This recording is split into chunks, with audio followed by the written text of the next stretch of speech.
నమస్కారం. నేను మీ సుప్రజామర్. Welcome back to రండి ట్రెడిషనల్ కిచెన్. ఈరోజు రెసిపీ వచ్చేసి హైదరాబాద్ చిల్లీ చికెన్ అండి. చిల్లీ చికెన్ ఒక్కసారి ఇలా ట్రై చేయండి, చాలా టేస్టీగా ఉంటుంది. చాలా సింపుల్గా వీటిని తయారు చేసుకోవచ్చు. రైస్, రోటీ, చపాతి దేనిలోకైనా చాలా టేస్టీగా ఉంటుందండి. చాలా సింపుల్గా ఈజీగా ఎలా తయారు చేయాలో మనం ఈ వీడియోలో తెలుసుకుందాం.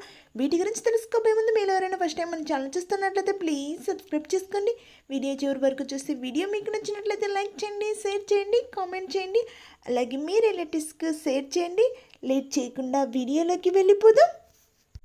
ముందుగా వీటి కోసం 1/2 కిలో చికెన్ తీసుకుని వాటిని చిన్న చిన్న ముక్కలుగా కట్ చేసి వాటర్లో బాగా క్లీన్ చేసుకుని పక్కన పెట్టుకున్నాను. ఇప్పుడు ఒక మిక్సీ జార్ తీసుకొని అందులో 2 కట్ చేసి పెట్టుకున్న ఆనియన్స్ను యాడ్ చేసుకుందాము. అలాగే తరిగి పెట్టుకున్న అల్లంను 1 టేబుల్ స్పూన్ యాడ్ చేసుకుందాము. అలాగే 8 వెల్లుల్లి రెబ్బలు, 8 పచ్చిమిర్చిని యాడ్ చేసుకుందాం. పచ్చిమిర్చి అనేది కారం తక్కువగా ఉంటే మరికొన్ని యాడ్ చేసుకోండి. అలాగే తరిగి పెట్టుకున్న కొత్తిమీరని యాడ్ చేసుకొని వీటన్నిటిని మెత్తగా కొంచెం వాటర్ యాడ్ చేసి ఈ విధంగా పేస్ట్ మాదిరిగా తయారు చేసుకొని పక్కన పెట్టుకోవాలి. ఇప్పుడు మనం ముందుగానే క్లీన్ చేసి పెట్టుకున్న చికెన్ ఒక బౌల్లో యాడ్ చేసుకొని 1/2 టీ స్పూన్ పసుపు, టేస్ట్కి సరిపడంత సాల్ట్, అలాగే 2 టేబుల్ స్పూన్ పెరుగును కూడా యాడ్ చేసుకుందాము. అలాగే మనం ముందుగానే గ్రైండ్ చేసి పెట్టుకున్న ఆనియన్, మిర్చి, కొత్తిమీర పేస్ట్ని కూడా అందులో యాడ్ చేసుకుందాము. ఇలా యాడ్ చేసుకున్న తర్వాత ఈ ఇంగ్రీడియంట్స్ అన్నీ చికెన్కు బాగా పట్టేలాగా ఈ విధంగా ఒకసారి బాగా కలుపుకోవలసి ఉంటుంది. ఈ విధంగా కలుపుకున్న తర్వాత వీటన్నిటిని ఒకసారి బాగా కలిపి ఒక 30 మినిట్స్ వరకు వీటిని మ్యారినేట్ చేసుకోవలసి ఉంటుంది. మూత పెట్టి ఒక 30 మినిట్స్ వరకు వీటిని పక్కన పెట్టుకుందాము. ఇప్పుడు స్టవ్ పై ఒక ప్యాన్ పెట్టుకొని అందులో 3 టేబుల్ స్పూన్ ఆయిల్ యాడ్ చేసుకుందాము.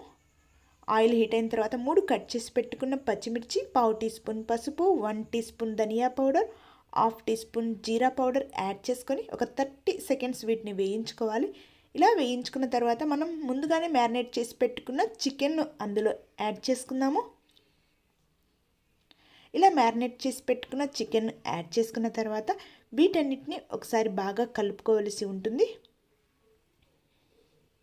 ఇవి ఆయిల్లో బాగా కలిసేలాగా ఈ విధంగా ఒకసారి వీటన్నిటిని బాగా కలుపుకోవలసి ఉంటుంది.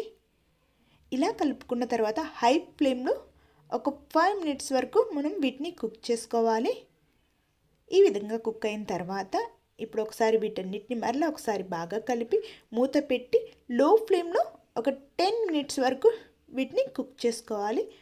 ఆఫ్టర్ 10 మినిట్స్ తర్వాత మూత ఓపెన్ చేసి చూస్తే మనకు చికెన్ అనేది మనకు ఈ విధంగా కుక్ అవుతూ కనిపిస్తుందండి. ఇలా కుక్ అవుతున్న టైంలో ఒకసారి వీటన్నిటిని బాగా కలిపి మూత పెట్టి ఫ్లేమ్ అనేది మీడియం ఫ్లేమ్లో పెట్టుకొని మరొక 10 మినిట్స్ వీటిని బాగా కుక్ చేసుకోవాలి. ఆఫ్టర్ 10 మినిట్స్ తర్వాత మూత ఓపెన్ చేసి చూస్తే మనకు చికెన్ అనేది బాగా కుక్ అయ్యి ఈ విధంగా గట్టిపడి ఉంటుందండి.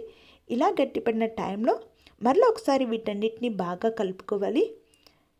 ఇలా కలుపుకున్న తర్వాత ఇప్పుడు అందులోనే 1 టేబుల్ స్పూన్ గరం మసాలాను యాడ్ చేసుకుందాము. గరం మసాలాను యాడ్ చేసిన తర్వాత ఒకసారి వీటన్నిటిని బాగా కలుపుకోవలసి ఉంటుంది. ఇలా కలుపుకున్న తర్వాత ఇప్పుడు టేస్ట్ అనేది చెక్ చేయవలసి ఉంటుంది. ఇప్పుడే మనకు సాల్ట్ ఏమన్నా తక్కువగా అనిపిస్తే యాడ్ చేసుకోవాల్సి ఉంటుందండి. ఈ విధంగా టేస్ట్ అనేది చూసి సాల్ట్ ఏమైనా తక్కువగా అనిపిస్తే సాల్ట్ని యాడ్ చేసుకొని మూత పెట్టి ఒక 5 మినిట్స్ లో ఫ్లేమ్లో వీటిని కుక్ చేసుకోవాలి. ఆఫ్టర్ 5 మినిట్స్ తర్వాత మనకు చూస్తే కనుక ఆయిల్ అనేది ఈ విధంగా బయటికి వచ్చి చికెన్ అనేది కుక్ అవుతూ ఉండడం జరుగుతుందండి. ఇలా ఆయిల్ బయటికి వచ్చేంత వరకు కుక్ చేసుకున్న తర్వాత ఒకసారి వీటన్నిటిని బాగా కలిపి ఫైనల్గా తరిగి పెట్టుకున్న కొత్తిమీరను యాడ్ చేసుకొని ఒకసారి మరలా వీటన్నిటిని బాగా కలుపుకోవలసి ఉంటుంది. ఇలా కలుపుకున్న తర్వాత లో ఫ్లేమ్లో ఒక 2 మినిట్స్ వీటిని కుక్ చేసుకొని స్టవ్ ఆఫ్ చేసుకోవలసి ఉంటుంది. ఇలా తయారు చేసుకొని తింటే ఎంతో టేస్టీగా ఉండే హైదరాబాద్ చిల్లీ చికెన్ అనేది రెడీ అయినట్లే అండి. చాలా టేస్టీగా ఉంటుంది. చాలా సింపుల్గా తయారు చేసుకోవచ్చు. వీలైతే ఒక్కసారి ఇంటి దగ్గర ఈ విధంగా ట్రై చేయండి. ఈ వీడియో మీకు నచ్చినట్లయితే లైక్ చేయండి, షేర్ చేయండి, సబ్స్క్రైబ్ చేయండి. అలాగే మీ రిలేటివ్స్కి షేర్ చేయండి. Thank you for watching my video friends. Thank you so much friends.